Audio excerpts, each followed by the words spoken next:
Hello प्यारे बच्चों, Renuka coaching centre में आपका बहुत बहुत स्वागत है। प्यारे बच्चे, आज से स्टार्ट कर रहा हूं क्लास 12th फिजिक्स की। आप इसको एक जर्नी कह सकते हैं। और इस जर्नी को आज से स्टार्ट कर रहा हूं बच्चे। एक्चुअली ऑनलाइन फर्स्ट टाइम पढ़ा रहा हूं। इससे पहले तो काफी ऑफलाइन ही पढ़ाया हमने, है ना। ऑफलाइन पढ़ाने का काफी एक्सपीरियंस है, बट ऑनलाइन थोड़ा कैमरे के कैमरे के सामने पढ़ाना थोड़ा सा जो है, कह सकते हैं इसमें थोड़ा सा हमें भी थोड़ा अनकंफर्टेबल हो रहा है। बट कोई बात नहीं प्यारे बच्चे, ये सब टाइम के साथ सब सीख जाएंगे और सब ओके हो भी जाएगा।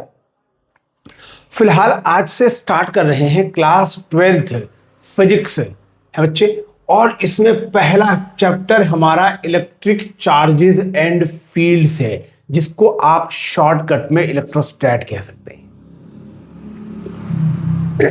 इलेक्ट्रोस्टैटिक्स कहते हैं इसको शॉर्टकट में, पर ठीक है, एनसीईआरटी इसको इलेक्ट्रिक चार्जेस एंड फील्ड्स कहती है। चैप्टर स्टार्ट करने से पहले कुछ इंपॉर्टेंट बातें डिस्कस करना चाहूंगा। प्यारे बच्चे, जैसे कि आप जानते ही हैं कि जो बोर्ड्स का जो फिजिक्स का पेपर है वो बहुत टफ आता है ना। आजकल अगर देखा जाए, है ना, तो 2023 के बाद बोर्ड्स ने पैटर्न ही बहुत अलग कर दिया। अब ये रहा, मतलब ये समझ लो आप कि अब वो जो रटने वाला सिस्टम था पहले, है ना, कि भाई डेरिवेशन कर लो, थ्योरी कर लो और ये सब रट के चले जाओ तो पास हो जाएंगे। लेकिन अब ऐसा नहीं। 2023 के बाद जो पैटर्न में जो ड्रास्टिक चेंज देखने को मिल रहा है ना, उसमें अब क्वेश्चन कॉम्पिटेंसी टाइप के आ रहे हैं। पुराने क्वेश्चन का रिपीटेशन उतना नहीं हो रहा है, एक आध क्वेश्चन मुश्किल से भी रिपीट हो रहा होगा। तो कहने का मतलब यह हुआ कि अब आप स्टार्टिंग से पढ़ रहे हैं तो इसको बहुत ध्यान से और बहुत चैप्टर का जो कोर कंसेप्ट है पूरा लॉजिकली अच्छे से इसको समझेंगे और न्यूमेरिकल्स को खूब बनाएंगे बच्चे। न्यूमेरिकल बनाने की अप्रोच आपको पता रहनी चाहिए। सिर्फ ये नहीं कि सिर्फ सर थ्योरी पढ़ के चले गए, नहीं, उससे कुछ नहीं होने वाला। डेरिवेशंस तो आती ही नहीं है। तो आपने क्या करना है, बाकी आप वो सब छोड़ दो मेरे पे। न्यूमेरिकल तो आपको बहुत सारे करा दूंगा और बहुत अच्छे अच्छे लेवल पर। बिल्कुल, मैं स्टार्ट ही ऐसे करता हूं। अभी आप देखना, पहला लेक्चर है। इस पहले लेक्चर में कुछ नहीं, बस इलेक्ट्रिक चार्ज क्या होता है ये तो आपको पहले बचपन से पता है। 10th में आपने चार्ज जिसका सिंबल क्यू होता है, दो तरह के चार्ज होते हैं, पॉजिटिव नेगेटिव। लाइक चार्जेस एक दूसरे को रिपेल करते हैं, unlike charge.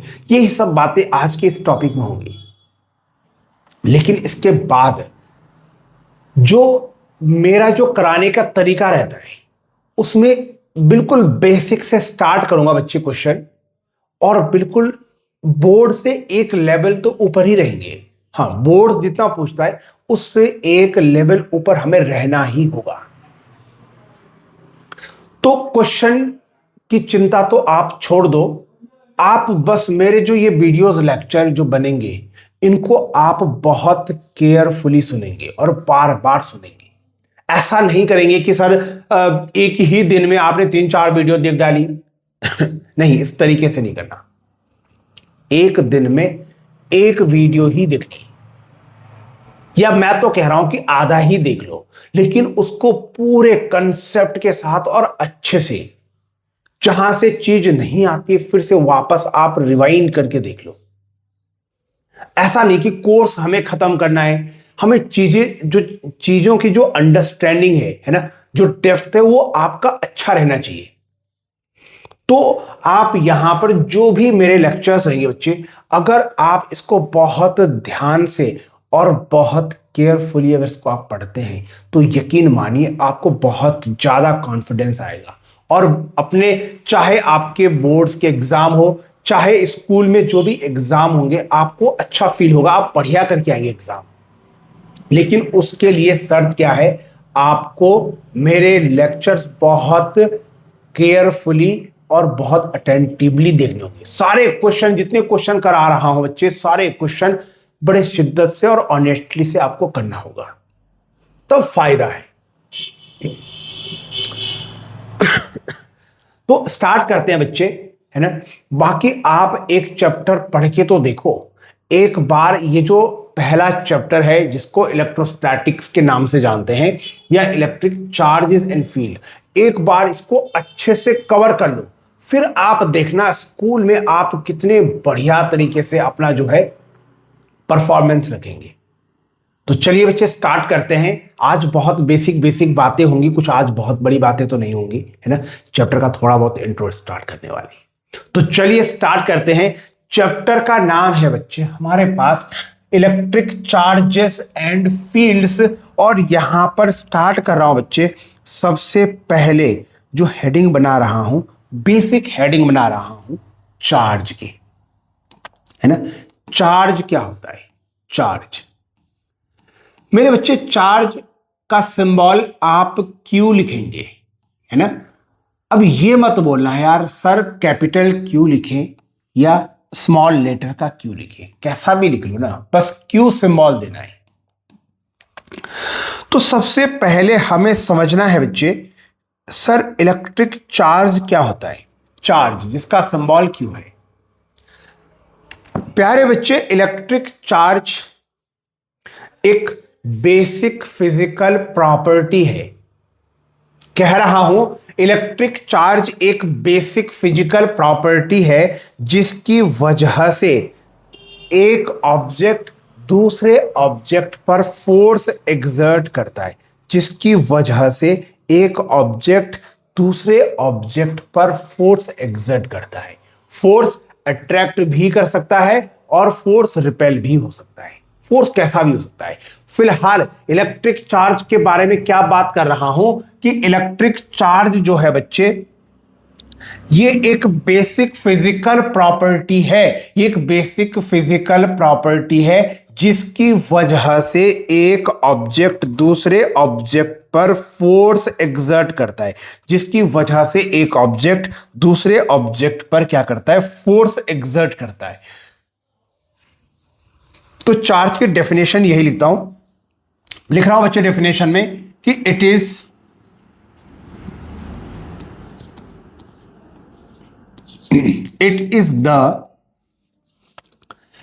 The basic property, it is a basic property, it is a basic property of matter, है ना। मैटर की एक बेसिक प्रॉपर्टी हो सकती है, एक बेसिक फिजिकल प्रॉपर्टी हो सकती है। तो लिख रहा हूं बच्चे, it is the basic physical property of matter, basic physical property of matter due to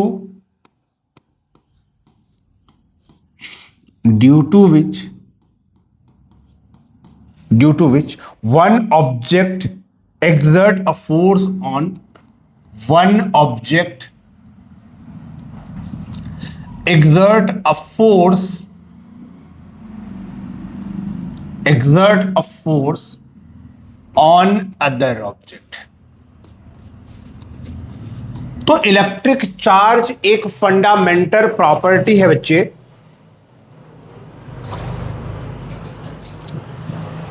yes. Electric charge एक फंडामेंटल बेसिक प्रॉपर्टी होती है किसी भी मैटर की, जिसकी वजह से एक ऑब्जेक्ट दूसरे ऑब्जेक्ट पर फोर्स लगाता है, या तो वो उसको अट्रैक्ट करेगा या तो वो उसको रिपेल करेगा। तो ये जो बेसिक फंडामेंटल प्रॉपर्टी होती है ऑब्जेक्ट की, इसी को चार्ज कहते हैं। क्लियर है चार्ज की डेफिनेशन? चार्ज जिसका सिंबल क्यू है।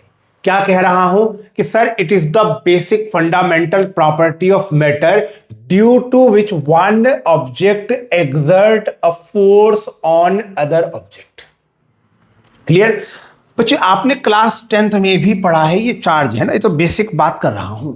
अगर यहां पर इसकी एसआई यूनिट की बात करूं तो what is the SI unit of charge, electric charge? तो बच्चे कूलॉम्ब। कूलॉम्ब इसकी एसआई यूनिट होती है और कूलॉम्ब को हम शॉर्टकट में सीबी लिखेंगे, ठीक है ना। इसको हम शॉर्टकट में क्या लिखेंगे बच्चे? सीबी लिखेंगे, सीबी। फुल फॉर्म में क्या पढ़ेंगे इसको? कूलॉम्ब, है ना। तो कूलॉम्ब जो होती है मेरे बच्चे, कूलॉम्ब इसकी क्या होती है? प्रॉपर्टी होती है, ठीक है। सॉरी प्रॉपर्टी नहीं, एसआई यूनिट होती है, ठीक है। तो what is the SI unit of electric charge? Answer है बच्चे कूलॉम्ब, ठीक है, सीबी। तो इसकी जो है COULOMB, कूलॉम्ब। कूलॉम्ब इसकी क्या होती है? एसआई यूनिट होती है चार्ज की। तो चार्ज का सिंबल Q और ये इसकी एसआई यूनिट है बच्चे कूलॉम्ब। अगर बात करें चार्ज तो हमारे पास बेसिकली दो टाइप के चार्ज होते हैं। देयर आर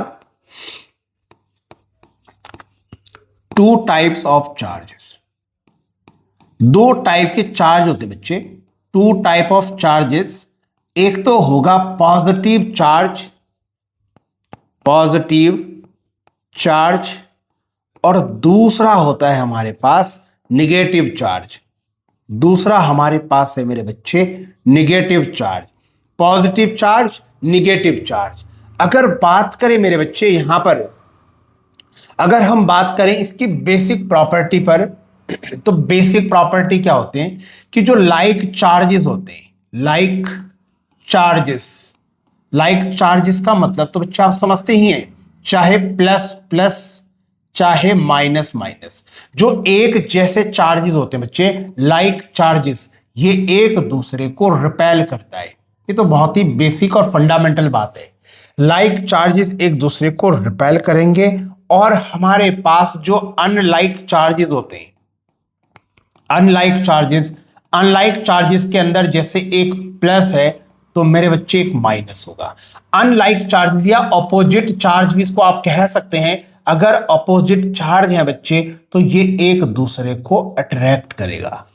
सिमिलर चार्ज है तो एक दूसरे को रिपेल करेंगे, और अगर अनलाइक चार्जेस हैं यानी ऑपोजिट चार्जेस हैं तो एक दूसरे को ये अट्रैक्ट करेंगे, ठीक है। तो ये तो बहुत ही सिंपल सी और बेसिक सी बात है बच्चे। चार्ज का सिंबल Q, उसकी डेफिनेशन, उसकी एसआई यूनिट कूलॉम्ब हो गई। दो तरह के चार्ज होते हैं बच्चे, एक पॉजिटिव और एक negative. Like charges similar charges repel करेंगे और अनलाइक चार्जेस यानी जो ऑपोजिट चार्जेस हैं एक दूसरे को अट्रैक्ट करेंगे। सपोज बच्चे फॉर एग्जांपल के लिए मान लो मेरे पास यहां पर कोई एक चार्ज ऑब्जेक्ट है, ठीक है। जैसे मान लो ये इसका जो स्टाइलिश है, इसको मान लो बच्चे कि ये चार्ज है। एज्यूम कर लो इसको मैं चार्ज करके ले आया, है ना, ये चार्ज है। तो अगर कोई ऑब्जेक्ट चार्ज्ड है तो क्या मैं उसका पता कर सकता हूं? मतलब मुझे पता कैसे चलेगा कि ये चार्ज है या नहीं? तो मेरे बच्चे ऐसा तो है नहीं कि सर आपको चार्ज, आप इसको चार्ज करके ले आएंगे और आपको चार्ज दिख जाएगा। दिखता तो है नहीं, ऐसा तो थोड़े कि इसके ऊपर चार्ज अलग से चमकेगा, ऐसा तो कुछ होने वाला रहा नहीं। तो अगर मुझे पता करना है प्रेजेंस ऑफ चार्ज, कि किसी ऑब्जेक्ट पर चार्ज प्रेजेंट है या नहीं, तो इसका पता मेरे बच्चे एक डिवाइस से कर सकते हैं जिसका नाम है गोल्ड लीफ इलेक्ट्रोस्कोप। पूरा नाम है इसका, वैसे इसको शॉर्टकट में इलेक्ट्रोस्कोप बोलते हैं, बट पूरा नाम इसका क्या होगा? Gold leaf electroscope. तो गोल्ड लीफ इलेक्ट्रोस्कोप एक ऐसा डिवाइस आप कह सकते हैं जिससे हम चार्ज के प्रेजेंस को डिटेक्ट कर सकते हैं, पता कर सकते हैं कि ऑब्जेक्ट पर चार्ज है या नहीं। तो मेरे बच्चे ये पॉइंट में यहां पर लिख रहा हूं कि हमारे पास गोल्ड लीफ इलेक्ट्रोस्कोप नाम का एक डिवाइस है। लिख लेता हूं, gold leaf electroscope, gold leaf electroscope help us to know, help us to know the presence of the presence of electric charge, the presence of electric charge in a body, electric charge in a body, किसी body पर charge है या नहीं, इसके presence को कौन detect करता है बच्चे? एक डिवाइस है जिसका नाम है gold leaf electroscope, gold leaf electroscope. इसके हेल्प से हम पता कर सकते हैं कि बॉडी में चार्ज है या नहीं। क्लियर? बहुत सही। नाउ अब बात करता हूं बच्चे, अब जैसे हमने चार्ज की बात तो कर दी, अब किसी भी बॉडी को आप चार्ज कर सकते हैं। यस,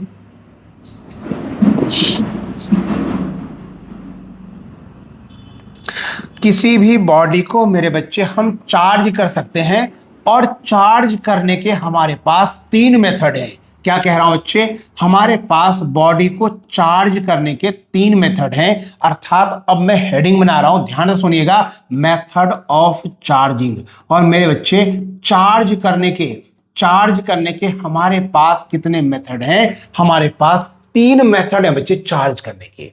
किसी भी बॉडी को आप चार्ज कर सकते हैं, और चार्ज करने के कितने मेथड हैं? 3 मेथड। मेथड ऑफ चार्जिंग को डिस्कस करने से पहले मेरे बच्चे एक छोटा सा क्वेश्चन कर लेते हैं, है ना? एक छोटा सा क्वेश्चन कर लेते हैं। तो आओ चलते हैं मेरे बच्चे छोटे से क्वेश्चन पर। ये लीजिए मेरे बच्चे, एक छोटा सा क्वेश्चन है ना, थोड़ा सा इसको कर लेते हैं, तब हम बात करेंगे, तब हम डिटेल में बात करेंगे मेथड ऑफ चार्जिंग पर। आइए इस छोटे से क्वेश्चन को देखते हैं। बहुत ही बेसिक क्वेश्चन है, लिख रहा है बच्चे क्वेश्चन में, आप देखेंगे यहां पर तो बहुत ही सिंपल तरीके से यहां पर लिख रहा है, लिखा है अ निगेटिवली चार्ज्ड ऑब्जेक्ट एक्स। इसको पढ़िए, अ निगेटिवली चार्ज ऑब्जेक्ट एक्स। हमारे पास एक निगेटिवली चार्ज ऑब्जेक्ट एक्स है, तो मान ले बच्चे ये हमारे पास एक्स एक ऑब्जेक्ट है जो कि निगेटिवली चार्ज है, यानी इस पर माइनस चार्ज है। Is repelled by another charge object Y. क्या कह रहा है कि एक निगेटिवली चार्ज ऑब्जेक्ट एक्स है बच्चे, जिसको दूसरे चार्ज ऑब्जेक्ट वाई ने क्या कर दिया, इसको वाई मान लो, रिपेल कर दिया। प्यारे बच्चे, अगर इन दोनों में रिपल्शन हो रहा है तो इसका मतलब तो बहुत क्लियर है कि दोनों के जो चार्ज हैं सेम रहे होंगे। भाई जब दोनों के चार्ज सेम रहे होंगे तभी तो रिपल्शन होगा। तो अगर x का चार्ज माइनस है तो y का चार्ज भी माइनस रहा होगा, तभी तो रिपल्शन होगा। अरे प्लस होगा तो अट्रैक्शन हो जाएगा। तो प्यारे बच्चे, ये एक बात तो क्लियर हो गई कि सर y पर भी चार्ज कैसा होगा? माइनस होगा। आगे लिख रहा है बच्चे, however an object z is attracted to object y। एक तीसरे ऑब्जेक्ट z की बात चल रही बच्चे, और बोल रहा है उसे अट्रैक्ट कर रहा है ऑब्जेक्ट y। तो बच्चे y पर माइनस है और वो z को अट्रैक्ट कर रहा है, तो इसका मतलब तो सीधी सी बात है कि अगर इस पे माइनस है तो इस पे प्लस रहा होगा, तभी तो अट्रैक्शन होगा मेरे बच्चे। आगे लिख रहा है, Which of the following is the best possibility for the object z। तो अब बताओ ऑब्जेक्ट z के लिए बेस्ट पॉसिबल आंसर क्या होगा? पहला option A, positively charged only. हां सर, z पॉजिटिव चार्ज होगा। अच्छा, दूसरा एक बार और पढ़ लो जरा ऑप्शन, निगेटिवली चार्ज्ड ओनली। नहीं जी, z निगेटिवली चार्ज तो नहीं हो सकता है मेरे बच्चे, क्योंकि ये निगेटिव होगा तो ये अट्रैक्ट कहां से करेंगे, है ना, तो निगेटिव तो नहीं होगा। तीसरा है न्यूट्रल और पॉजिटिवली चार्ज। चौथा है न्यूट्रल और निगेटिव चार्ज तो हो ही नहीं सकता किसी भी तरीके से। अब मेरे बच्चे यहां पर बच्चे जो ब्लंडर मिस्टेक करते हैं, जो गलती करते हैं मेरे बच्चे, यहां पर बच्चे क्या करते हैं, एक गलती करते हैं इस क्वेश्चन में। ये क्वेश्चन आपको लग रहा होगा कि क्वेश्चन बहुत बहुत आसान है सर, और बच्चे इसको करेक्ट करके आएंगे, पॉजिटिव चार्ज ओनली, वो इसको करेक्ट करके आएंगे। लेकिन इन रियलिटी में इन्होंने कहा है बच्चे आपको बेस्ट पॉसिबल आंसर देना है जेड का, बेस्ट पॉसिबल। और बेस्ट पॉसिबल आंसर मेरे बच्चे ए नहीं है, बेस्ट पॉसिबल आंसर जो है वो ए नहीं है, बेस्ट पॉसिबल आंसर मेरे पास सी रहेगा। अर्थात ये जो जेड है बच्चे ये पॉजिटिवली चार्ज भी हो सकता है और ये न्यूट्रल भी हो सकता है, ये पॉजिटिवली चार्ज्ड भी हो सकता है और ये न्यूट्रल भी हो सकता है। अब सवाल ये है सर न्यूट्रल क्यों, मतलब न्यूट्रल कैसे? तो थोड़ा सा समझना बच्चे इस बात को। देखो अगर पॉजिटिव चार्ज होगा तो एक ऑब्वियस सी बात है बच्चे ये वॉइस को अट्रैक्ट करेगा, नो डाउट, मतलब पॉजिटिव चार्ज तो होगा ही होगा। लेकिन और में मेरे बच्चे अगर न्यूट्रल होता ही, अगर ये जेड न्यूट्रल होता, इसको मैं वापस यहां बना रहा हूं, ठीक है, ये है मेरे बच्चे मेरे पास वाई वाला ऑब्जेक्ट जिस पर माइनस चार्ज है और ये रहा जेड वाला, ये रहा जेड, और मान लेता हूं बच्चे ये न्यूट्रल है। क्या मान रहा हूं? ये न्यूट्रल है। अगर मेरे बच्चे ये न्यूट्रल होता, अच्छा न्यूट्रल का मतलब समझते हो आप? कोई भी ऑब्जेक्ट न्यूट्रल का क्या मतलब है? तो कोई भी ऑब्जेक्ट अगर न्यूट्रल है बच्चे तो न्यूट्रल का मतलब ये हुआ कि जितना उसमें प्लस है उतना ही उसमें माइनस भी होगा। अरे भाई अगर 2 प्लस तो 2 माइनस दोनों एक दूसरे को खत्म कर जाएंगे, नेट चार्ज 0, ये ऑब्जेक्ट जेड क्या कहलाएगा? न्यूट्रल। तो मेरे बच्चे अगर ये न्यूट्रल होगा, ध्यान से सुना, अगर ये न्यूट्रल होगा तो उससे क्या होगा, यहां पर एक फिनोमिना काम करेगा मेरे बच्चे जो कि मैं तुम्हें आगे समझाऊंगा मेरे बच्चे, जिसको कहेंगे इंडक्शन फिनोमिना। क्या कहेंगे? कहो तो एक बारी, इसको कहेंगे इंडक्शन। इंडक्शन की वजह से क्या होगा बच्चे, इंडक्शन फिनोमिना कह रहा हूं, इंडक्शन की वजह से क्या होगा कि जो ये माइनस है ना बच्चे, ये माइनस, ये इस न्यूट्रल में जो प्लस प्लस वाले उसको क्या करेगा, अपनी तरफ अट्रैक्ट कर लेगा। तो कहने का मतलब जो इस न्यूट्रल में जो प्लस प्लस वाले होंगे वो एक साइड में आकर इस तरीके से जमा हो जाएंगे, जितने भी प्लस इसके अंदर होंगे वो एक तरफ आके क्या हो जाएंगे बच्चे, अट्रैक्ट हो जाएंगे। क्यों अट्रैक्ट होंगे? क्योंकि इस माइनस की वजह से मेरे बच्चे ये अट्रैक्ट होंगे। तो ये माइनस एक तरफ आ जाएगा और यहां पर सॉरी जो प्लस है वो एक तरफ आ जाएगा, और जो यहां के माइनस होंगे उन माइनस को ये वाला माइनस क्या कर देगा, रिपेल कर देगा, दूसरी तरफ ले जाएगा। तो चार्जेस सेपरेट हो गए मेरे बच्चे, एक एंड पर प्लस चार्ज आ गए, एक एंड पर माइनस चार्ज आ गया। चार्ज का इस तरीके से सेपरेट हो जाना, एक कोने पर प्लस आना और एक कोने पर माइनस आना, ये इंडक्शन फिनोमिना कहलाता है। तो इंडक्शन की वजह से क्या होगा, इस न्यूट्रल ऑब्जेक्ट में प्लस एक तरफ आ गया, माइनस एक तरफ चला गया, और चूंकि मेरे बच्चे प्लस एक तरफ आ गया तो अब देखो ना ये प्लस तो इसके साथ अट्रैक्शन ही शो करेगा, करेगा ना अट्रैक्शन शो। तो कहने का मतलब ये हुआ कि ये जो जेड है बच्चे इसके बेस्ट पॉसिबिलिटी में हम ये कहेंगे कि ये न्यूट्रल भी हो सकता है। अगर ये न्यूट्रल होगा तो मेरे बच्चे इंडक्शन, चिंता ना करो, इंडक्शन को और डिटेल में लेके चलेंगे भाई आगे, ठीक है, और डेप्थ में लेके चलेंगे।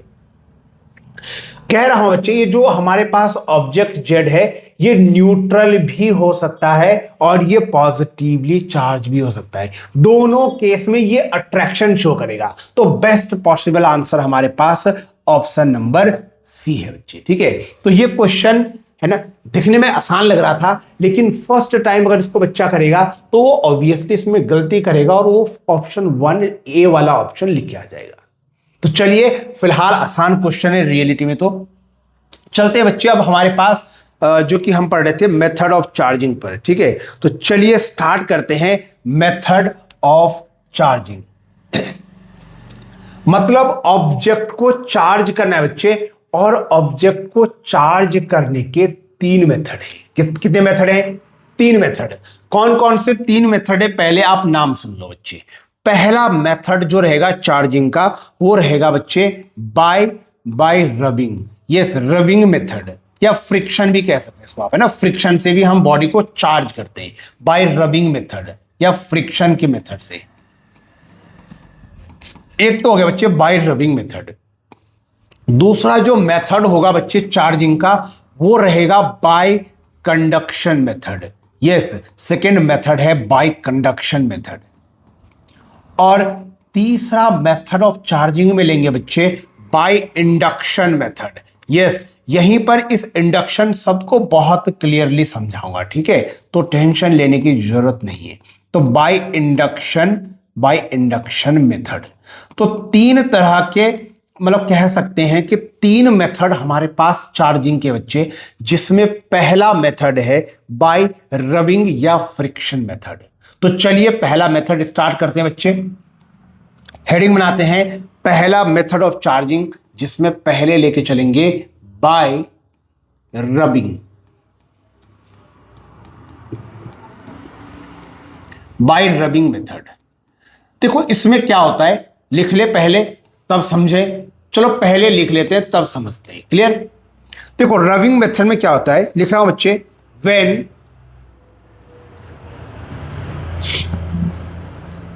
when two different materials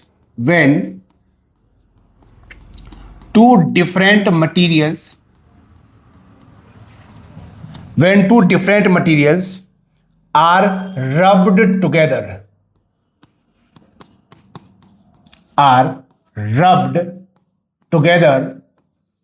when two different materials are rubbed together, electrons transfer from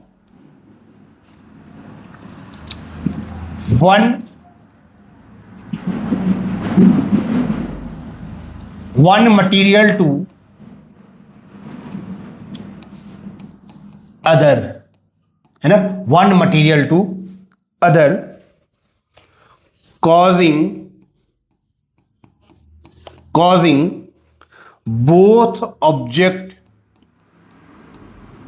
both material या both object gain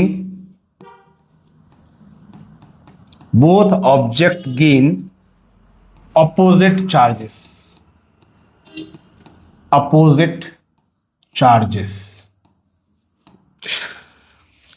देखो बच्चे, रबिंग मेथड में क्या होता है, अगर हम किन्हीं भी दो ऑब्जेक्ट को आपस में रब करते हैं, जैसे फॉर एग्जांपल के लिए ये मेरे पास एक कपड़ा है और ये मेरे पास इसका एक स्टाइलस है, अगर इन दोनों को बच्चे आपस में क्या किया जाए, रब किया जाए, इनको आपस में घिसा जाए, है ना, इनमें अगर फ्रिक्शन क्रिएट किया जाए, तो जब आप दो ऑब्जेक्ट को आपस में घिसते हैं, उनको रब करते हैं, तो क्या होता है बच्चे, एक ऑब्जेक्ट से दूसरे ऑब्जेक्ट में इलेक्ट्रॉन ट्रांसफर होता है।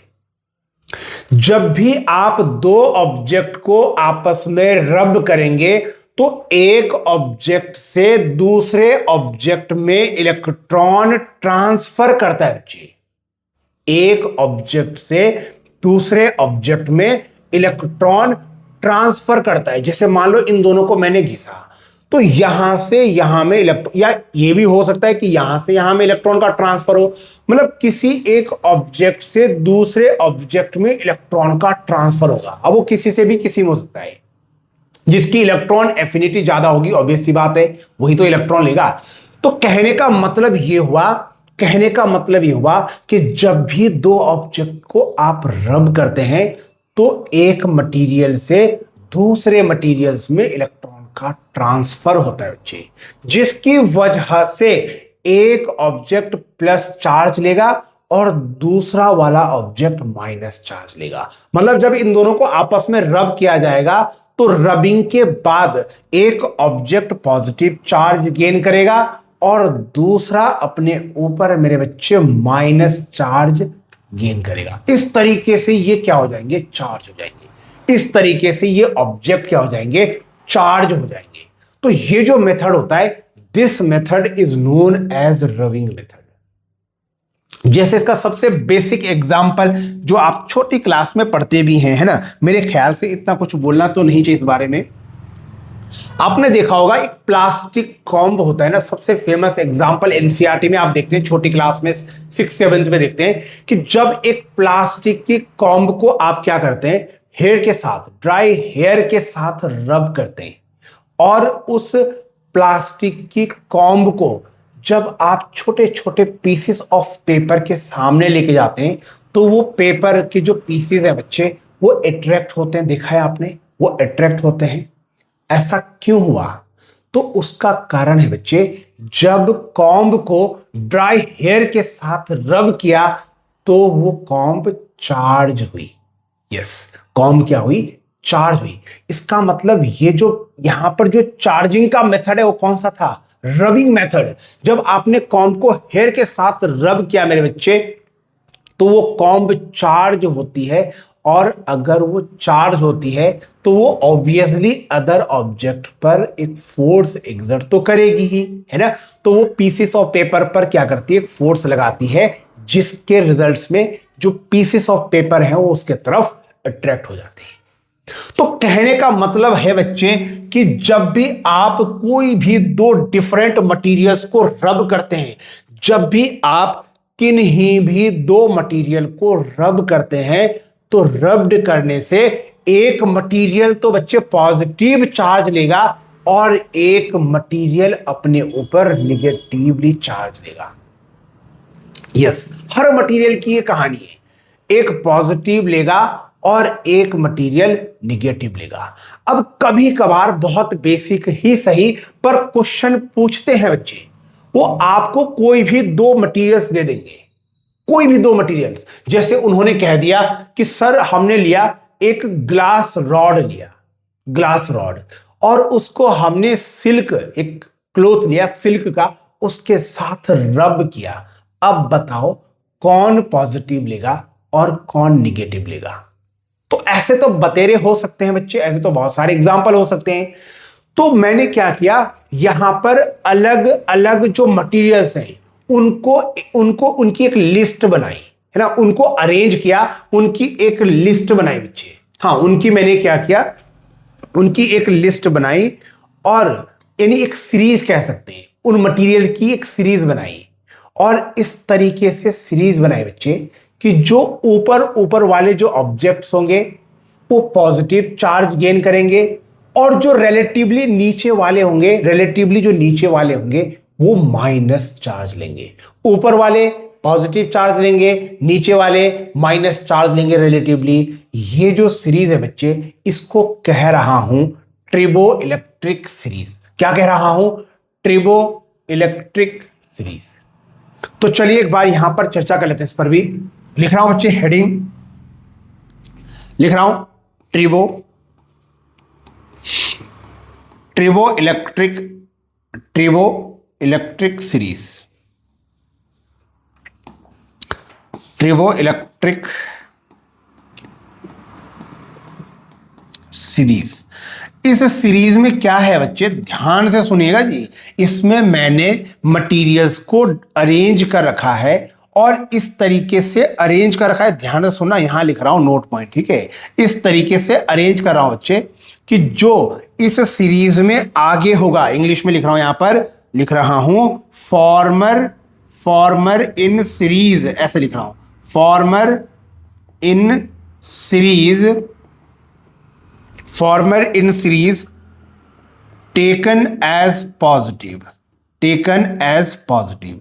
जो सीरीज में आगे होगा मेरे बच्चे वो पॉजिटिव साइन लेगा, और जो सीरीज में रिलेटिवली पीछे होगा, है ना, उस सीरीज में, ट्रिबो इलेक्ट्रिक सीरीज में जो पीछे होगा, है ना, क्या लिखेंगे, बैक इन सीरीज। जो पीछे होगा, back in series taken as negative, उसको आपने माइनस में लेना है, टेकन एज नेगेटिव। अब हो सकता है कि आपको ये चीज अभी समझ ना आ रही, लेकिन 2-3 मिनट आप वेट करिए, आपको अच्छे से ये चीज समझ आने वाली है।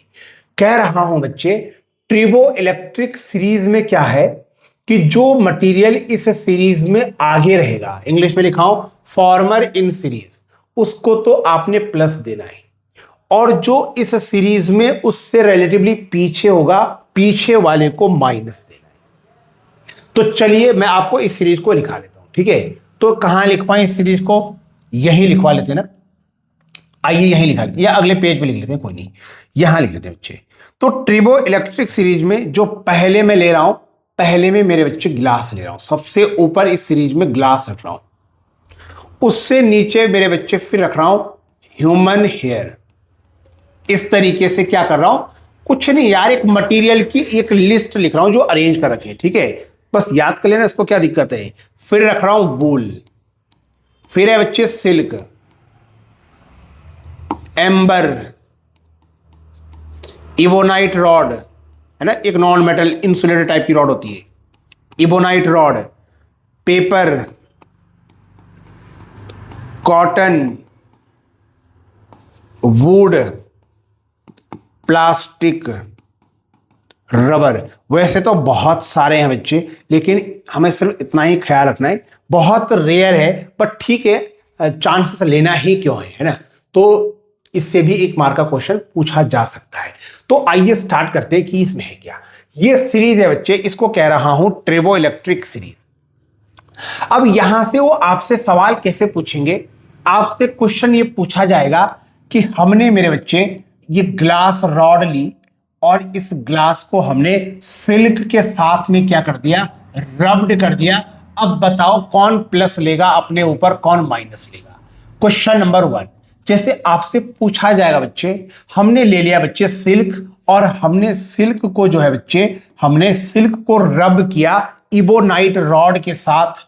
अब बताओ इनमें से कौन पॉजिटिव चार्ज लेगा, कौन निगेटिव। जैसे आपसे क्वेश्चन पूछा जाएगा बच्चे, हमने इबोनाइट रॉड लिया और इबोनाइट रॉड को हमने मेरे बच्चे रब्ड किया प्लास्टिक के साथ। अब बताओ कौन पॉजिटिव लेगा, कौन निगेटिव। ये बेसिक तरीका है बच्चे क्वेश्चन पूछने का, एक मार्क का अगर पूछते हैं तो। आपने क्या कहना है, देखो बच्चे, ग्लास को सिल्क के साथ रब किया, तो ये रहा ग्लास और ये रहा सिल्क। चेक करके बताइए ग्लास और सिल्क में आगे कौन है, फॉर्मर, सीरीज में आगे कौन है, तो सिल्क के आगे तो ग्लास है ना, जो आगे होगा वो पॉजिटिव लेगा और इसके रेस्पेक्ट में जो पीछे होगा वो माइनस लेगा। बस इतनी सी बात है, क्लियर। जैसे आपसे पूछा सिल्क को इबोनाइट रॉड के साथ रब कर रहे, बताओ कौन कैसा चार्ज लेगा। तो मेरे बच्चे सिल्क ये रहा, आगे है सिल्क, और इबोनाइट रॉड फिर आप पीछे जाओगे तो इबोनाइट रॉड ये रहा यहां पर, तो ये इससे आगे है ना, ये आगे लाइन में आगे है, तो सिल्क में पॉजिटिव देना है, इबोनाइट रॉड में माइनस चार्ज देना है। जैसे आपसे पूछ लिया बच्चे, इबोनाइट रॉड को रब किया प्लास्टिक के साथ, तो ठीक है, प्लास्टिक के रेस्पेक्ट में इबोनाइट रॉड आगे है तो पॉजिटिव देंगे, प्लास्टिक पीछे तो माइनस देंगे। उम्मीद कर रहा हूं मेरे बच्चे ट्रिबो इलेक्ट्रिक सीरीज, इस सीरीज से किस तरीके से क्वेश्चन पूछा जाएगा अब आप उसको टैकल कर लेंगे। क्लियर है बात? खूब, बहुत खूब। तो ये है बच्चे ट्रिबो इलेक्ट्रिक सीरीज, इस सीरीज को याद कर लेना। और मेरे बच्चे ये है पहला मेथड, रबिंग मेथड। कहने का मतलब जब भी आप दो ऑब्जेक्ट को रब करेंगे तो वो चार्ज मेरे बच्चे, वो चार्ज होती है, यस वो चार्ज होती है। रबिंग मेथड सिंपल मेथड है पहला। अब चलते हैं बच्चे हम सेकेंड मेथड पर। सेकेंड मेथड, 3 मेथड बताए थे, कौन कौन से हैं 3 मेथड जरा बताइए तो, अपने से बताइए तो। पहला हो गया बाय रबिंग मेथड, दूसरा हो गया बाय कंडक्शन मेथड, और तीसरा हो गया बच्चे बाय इंडक्शन मेथड। तो चलिए सेकेंड मेथड चलते हैं। सेकेंड मेथड, सेकेंड मेथड है बच्चे हमारे पास method number 2, by conduction method. ध्यान से सुनिएगा इसको, बाय कंडक्शन मेथड। ये भी एक तरीका है बच्चे बॉडी को चार्ज करने का, bye conduction method, bye conduction method.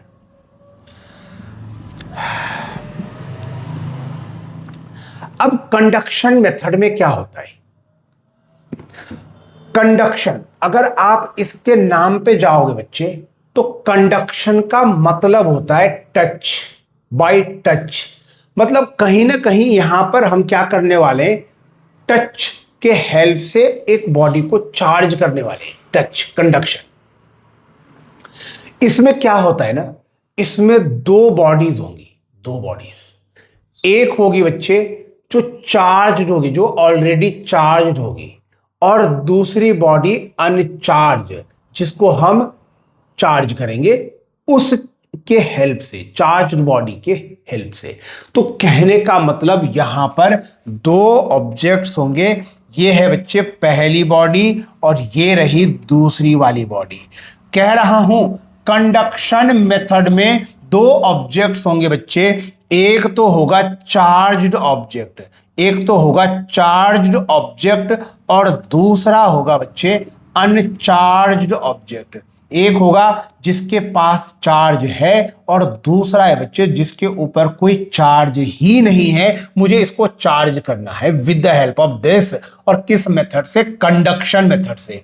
सुनो बच्चे, इसके ऊपर चार्ज, ये चार्ज ऑब्जेक्ट है, मतलब इसके पास चार्ज है, तो मान लेता हूं इसके पास कितना चार्ज है, प्लस क्यू कूलम का चार्ज है। ऐसे ही मान लिया क्यू कूलम का चार्ज। नंबर में भी मान सकते हैं, मान लो इसके ऊपर 10 कूलम का चार्ज है, ऐसे मान लो 10 कूलम का चार्ज है, लो मान लिया, पर जनरल कह रहा हूं क्यू कूलम का चार्ज है और ये अनचार्ज ऑब्जेक्ट है, तो इसके ऊपर कोई चार्ज ही नहीं है, तो यहां होगा बच्चे 0 कूलम का चार्ज। ये चार्ज ऑब्जेक्ट, ये अनचार्ज ऑब्जेक्ट, दो ऑब्जेक्ट है बच्चे और इसको हमें चार्ज करना है इसके हेल्प से। अब कैसे करेंगे? कंडक्शन मेथड में। तो ध्यान रखना, कंडक्शन मेथड में हम क्या करते हैं, दोनों ऑब्जेक्ट को डायरेक्ट कांटेक्ट प्रोवाइड करते हैं। दोनों ऑब्जेक्ट को, चार्ज और जो अनचार्ज ऑब्जेक्ट है बच्चे, दोनों को डायरेक्ट कांटेक्ट प्रोवाइड करते हैं और इन दोनों को हम यहां पे इस तरीके से एक तार के हेल्प से कनेक्ट करेंगे, एक वायर की हेल्प से कनेक्ट करेंगे। जो चार्ज ऑब्जेक्ट है जिसके ऊपर बतेरा चार्ज है बच्चे, उसको हम अदर वर्ड्स में कहेंगे कि सर ये जो ऑब्जेक्ट है ये हायर पोटेंशियल पर है। क्या कहेंगे? हायर, शॉर्टकट में लिखू क्या? Higher potential. तो जिसके ऊपर ज्यादा चार्ज होगा उसे हायर पोटेंशियल पर कंसीडर करूंगा और जिसके ऊपर चार्ज कम होगा, जीरो चार्ज है, इसे लोअर पोटेंशियल पर कंसीडर करूंगा। Higher potential, lower potential. अब जैसे ही दोनों को मेरे बच्चे वायर से कनेक्ट करूंगा, अब क्या होगा? चार्ज फ्लो करेगा। क्या होगा? चार्ज फ्लो करेगा। और कहां से फ्लो करेगा? उस ऑब्जेक्ट से जिसमें ज्यादा चार्ज है वहां से चार्ज फ्लो करेगा कम वाले के तरफ। मतलब चार्ज फ्लो करेगा मेरे बच्चे हायर पोटेंशियल के ऑब्जेक्ट से लोअर पोटेंशियल के ऑब्जेक्ट में चार्ज का फ्लो बनेगा। चार्ज फ्लो करता रहेगा और तब तक फ्लो करेगा जब तक दोनों के चार्ज या दोनों का पोटेंशियल सेम ना हो जाए। जैसे ही दोनों का पोटेंशियल सेम हो जाएगा मेरे बच्चे, जैसे ही दोनों का पोटेंशियल सेम हो जाएगा, चार्ज का फ्लो स्टॉप हो जाएगा। उस समय चार्ज का फ्लो रुक जाएगा। क्लियर? तो मान लेते हैं बच्चे यहां से चार्ज फ्लो किया और एक समय आया, तो मैं यहां पर बना रहा हूं चित्र। एक काम करता हूं, छोटा करते हैं इसको। ये अब एक समय आएगा बच्चे, एक समय ऐसा भी आएगा जब इन दोनों ऑब्जेक्ट्स का जो चार्ज है, पोटेंशियल, वो सेम हो जाएगा बच्चे। जब इन दोनों का पोटेंशियल सेम हो जाएगा, अच्छा एक बात बताओ, फाइनली इन पर चार्ज कितना कितना आएगा? तो एक बात ध्यान रखना, अगर मैं तुमसे ये कभी पूछूं कि कंडक्शन के बाद यानी टच करने के बाद फाइनल चार्ज अब कितना कितना आएगा, तो आप दोनों का एवरेज ले लेना। ये बात ध्यान रखना, दोनों का मेरे बच्चे, दोनों का मतलब जो दो चार्जेस हैं, ये वाला चार्ज और ये वाला चार्ज, दोनों का एवरेज ले लेना, वही मेरा फाइनल चार्ज होगा। तो बताओ एवरेज कितना होगा? इस पर चार्ज कितना है पहले? Q। इस पर चार्ज कितना है?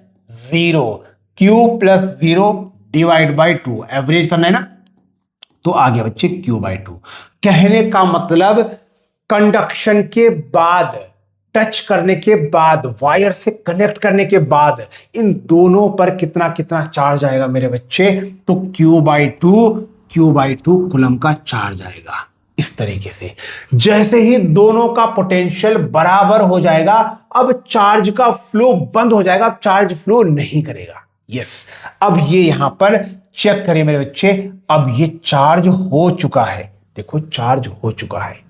पहले अनचार्ज था, 0 कूलम का चार्ज इसके ऊपर शुरुआती में था, जब इसको हमने कनेक्ट किया तो बाद में चार्ज कितना इसके ऊपर आ गया, Q/2 कूलम, मतलब चार्ज हो गया ना। और किस मेथड से चार्ज हुआ, कंडक्शन मेथड से चार्ज हुआ। किस मेथड से चार्ज हुआ, कंडक्शन मेथड से चार्ज हुआ। तो बस यही कंडक्शन मेथड है, क्लियर। तो यही लिखना है मैंने अब यहां पर कि सर कंडक्शन में क्या होता है, लिख रहा हूं वेन एवर डायरेक्ट कॉन्टैक्ट, यहां पर डायरेक्ट कॉन्टैक्ट प्रोवाइड करते हुए चाहिए, when ever direct contact is made, whenever direct contact is made between two bodies, लिख रहा हूं बच्चे, between two bodies, then charges flow from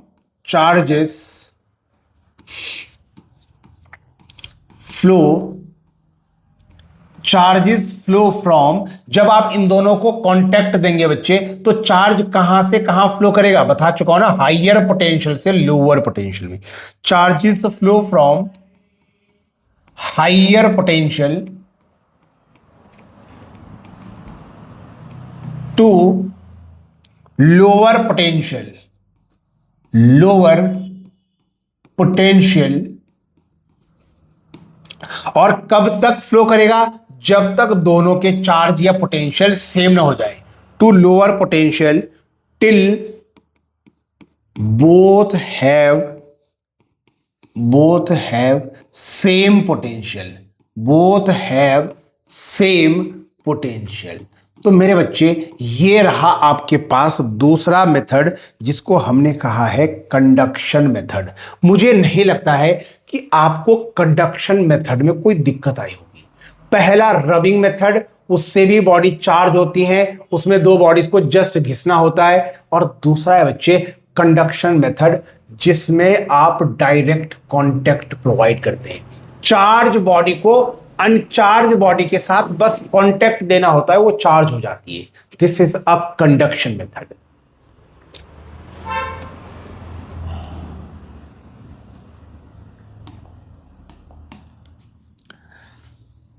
तीसरा मेथड इंडक्शन मेथड पर जाने से पहले चलो एक सवाल बना लेते हैं इस पर, ठीक है, तब इंडक्शन मेथड को कवर करेंगे बच्चे। फिलहाल दो मेथड मैंने देख लिए चार्जिंग के, पहला है बाय रबिंग मेथड फ्रिक्शन, और दूसरा है बाय कंडक्शन मेथड। आइए मेरे बच्चे इस पर एक सवाल देख लें। तो चलिए आइए एक सवाल बनाते हैं।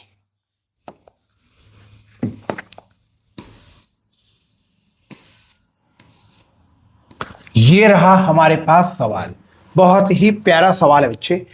देखते हैं आपने कितने शिद्दत से या कितने ध्यान से आपने कंडक्शन मेथड समझा। तो चलिए स्टार्ट करते हैं इस क्वेश्चन को फटाफट, ठीक है, आओ समझते हैं। क्वेश्चन में कहा गया बच्चे, ध्यान से सुनना चाहिए, यहां पर बहुत ध्यान से पढ़ना। लिखता है अ पॉजिटिव कहां चला गया, a positive charged metal sphere of 8 microcoulomb. बच्चे हमारे पास एक पॉजिटिव चार्ज मेटल स्फीयर है जिसका चार्ज 8 माइक्रोकूलम है। तो मैं ये गोले ऑलरेडी बना रखा हूं, ये मान लेते हैं बच्चे, ये रहा वो मेटल स्फीयर जिसका चार्ज +8 माइक्रोकूलम है। माइक्रो बच्चे, ठीक है, माइक्रोकूलम पढ़ना है इसको, ठीक है ना, माइक्रोकूलम। तो ये मेरे बच्चे इसका चार्ज है, ठीक है, इस मेटल स्फीयर का कुछ नाम दे दे इसको एक काम करते हैं, इसको हम ए बोल देते हैं। क्या बोल देते हैं इसको, ए बोलते हैं, ए। ये हमारे पास ए नाम का कोई मेटल स्फीयर है बच्चे जिसका चार्ज 8 माइक्रोकूलम है। ऐसा मैं नहीं मेरे बच्चे, क्वेश्चन कह रहा है। आगे देखिए यहां पर 8 microcoulomb is touched to neutral sphere. इसको टच किया गया बच्चे न्यूट्रल स्फीयर से, समझ गए, टच किया मतलब कंडक्शन मेथड, न्यूट्रल मतलब ऐसा स्फीयर है बच्चे जिसके ऊपर चार्ज है ही नहीं, जीरो चार्ज। समझिए बात। तो क्या कह रहा हूं, इसको टच करना है मेरे बच्चे एक दूसरा न्यूट्रल स्फीयर। ये है मेरे बच्चे दूसरा न्यूट्रल स्फीयर, ये मान लेता हूं हरे कलर का बी वाला है ना, न्यूट्रल है ना, तो न्यूट्रल मतलब 0 माइक्रो कूलम का चार्ज होगा। न्यूट्रल है जी, लिखना लिख दूं यहां न्यूट्रल, इसको बी मान लिया। कह रहा है इन दोनों को टच कर दिया। अरे इन दोनों को टच करोगे, इन दोनों को टच करोगे तो टच करने का मतलब तो कंडक्शन हो गया, कंडक्शन हो गया। चलो अभी बात करते हैं इस पर आगे, और आगे क्वेश्चन पढ़ते हैं पहले, ठीक है, तब बात करेंगे इस पर। आगे बोल रहा है बच्चे, पहले इसको इसके साथ टच किया, ओके, फिर बोल रहा है then neutral sphere is further brought in contact with third neutral sphere. अब ये जो न्यूट्रल स्फीयर है इसको फिर से कांटेक्ट में लेके आए तीसरे वाले न्यूट्रल स्फीयर के, मतलब यहां पर तीसरा भी सी नाम का कोई न्यूट्रल स्फीयर है। तो ये रहा बच्चे सी नाम का न्यूट्रल स्फीयर, इस पर भी चार्ज कितना है 0 माइक्रोकूलम का, इस पर भी कितना है 0 माइक्रोकूलम का। अब इसको इसके कांटेक्ट में लेके आए, अब बोल रहा है find charges on all 3 sphere. तो अब बताओ फाइनली ओवरऑल इनके ऊपर कितना कितना चार्ज होगा, फाइनल बताना है, फाइनल चार्ज ए पर कितना होगा, बी पर कितना होगा, सी पर कितना होगा, ये क्वेश्चन है। तो चलिए बच्चे समझते हैं इसको। यार इसमें कहा है कि एक 8 माइक्रोकूलम का एक चार्ज का एक स्फीयर है, मेटल स्फीयर जिसको ए बोल रहा हूं, उसको मेरे बच्चे टच किया गया किसी न्यूट्रल स्फीयर बी के साथ जिस पर 0 चार्ज है। एक बात बताओ, अगर आप इन दोनों को टच करेंगे, हरे वाले को जब आप इस सफेद वाले के साथ टच करेंगे, कंडक्शन मेथड होगा, तो बच्चे चार्ज फ्लो करेगा from higher potential to lower potential, और तब तक जब तक दोनों में चार्ज बराबर न हो जाए। तो अब मुझे एक बात बताओ, टच करने के बाद फाइनली इन पर कितना कितना चार्ज आएगा। याद है मेथड क्या बोला था पीछे, दोनों का एवरेज ले लेना, दोनों का एवरेज ले लेना। तो इस पर 0, इस पर 8, दोनों का एवरेज 0 + 8 अपॉन 2 कितना हो जाएगा 8 अपॉन 2 4। मेरे बच्चे दोनों का एवरेज ले लेना कह रहा हूं, तो 0 + 8 अपॉन 2 ये हो जाएगा बच्चे 8/2 कट के 4। कहने का मतलब अब इन पर फाइनली मेरे बच्चे इन पर अब 8 नहीं रहेगा, इस पर अब इस पर 4 माइक्रोकूलम बन जाएगा, और इस पर भी कितना हो जाएगा, अब 0 नहीं रहेगा, 4 माइक्रोकूलम हो जाएगा, ऐसा हो जाएगा। तो जो पहले 0 था मेरे बच्चे, टच करने के बाद अब वो 0 रहा ही नहीं, अब वो कितना हो गया बोलो ना, अब वो चार्ज हो गया, सॉरी 4 माइक्रोकूलम हो गया, 4 माइक्रोकूलम हो गया। क्लियर है ये बात, इतनी बात समझे। और जो 8 था वो अब 8 नहीं रहा, अब वो कितना हो गया, वो भी मेरे बच्चे 4 हो गया। नाउ आगे समझिए, अब बोल रहा है कि जो बी वाला है, यानी जिस पर चार्ज अब की बारी में 4 आया, अब उसको फर्दर क्या कर दिया, टच कर दिया बच्चे अब हमने किसी सी स्फीयर के साथ जो कि न्यूट्रल है। अब बी वाले को सी के साथ टच कर दिया, मतलब अब इन दोनों में कंडक्शन होगा, इन दोनों में कंडक्शन फिनोमिना होगा, और चार्ज अब यहां से फ्लो करेगा। तो अब बताओ बी और सी में फाइनल चार्ज कितना होगा टच के बाद, कंडक्शन के बाद। तो मेरे बच्चे दोनों का एवरेज, तरीका एक ही है, दोनों का एवरेज कितना होगा, ये यही लिख दूं 4 + 0 अपॉन 2, 4/2 हो गया बच्चे कट के 2। कहने का मतलब समझे, अब इस पर 4 का चार्ज नहीं रहेगा। जब आप बी वाले को सी के कांटेक्ट में लाएंगे ना, तो इस पर 4 का चार्ज नहीं, अब कितने का रहेगा, 2 माइक्रोकूलम का चार्ज रहेगा। मतलब इस पर चार्ज हो गया 2 माइक्रोकूलम का, और जो ये 0 था न्यूट्रल, ये 0 नहीं, ये भी कितना हो गया 2 माइक्रोकूलम का चार्ज। मतलब फाइनल चार्ज मतलब फाइनल हम क्या बोलेंगे कि सर जो ए वाला है ना, यही लिख दो नीचे, ए वाले पर फाइनल चार्ज हो जाएगा 4, इनिशियली कितना था 8। बी वाले पर फाइनल चार्ज 2 माइक्रोकुलम जो कि इनिशियली न्यूट्रल था, और सी वाले पर भी फाइनल चार्ज 2 माइक्रोकुलम जो कि इनिशियली अगेन क्या था, न्यूट्रल था। तो ये है मेरे बच्चे एक अच्छा कंसेप्चुअल क्वेश्चन कंडक्शन मेथड पर बेस्ड। क्लियर? तो उम्मीद करता हूं मेरे बच्चे समझ आया होगा आपको। हमारे पास चार्जिंग के 2 मेथड डिस्कस हमने कर लिए, रबिंग मेथड और कंडक्शन मेथड। तीसरा जो इंडक्शन मेथड है, इसको हम अगले वीडियो में लेके चलेंगे पार्ट 2 में। तो आज के लिए इसको यहीं रखते हैं। अब इसको आप अच्छे से रिवाइज करें।